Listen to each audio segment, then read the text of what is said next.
You ask Tiger to solve. This deals with linear equations with one unknown. The final result is W equals 21/2. Let's solve it step by step. Simplify the expression. Expand the parentheses.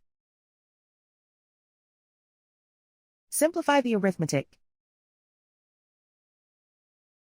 Multiply the coefficients. Swap sides. Group all constants on the right side of the equation. Subtract 24 from both sides.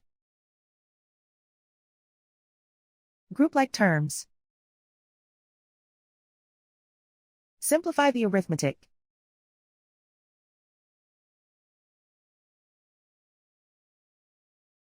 Isolate the W.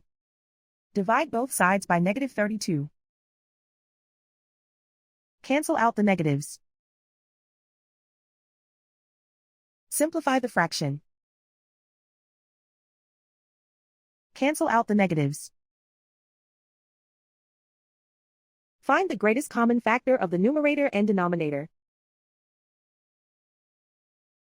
Factor out and cancel the greatest common factor. And so the final result is W equals 21/2.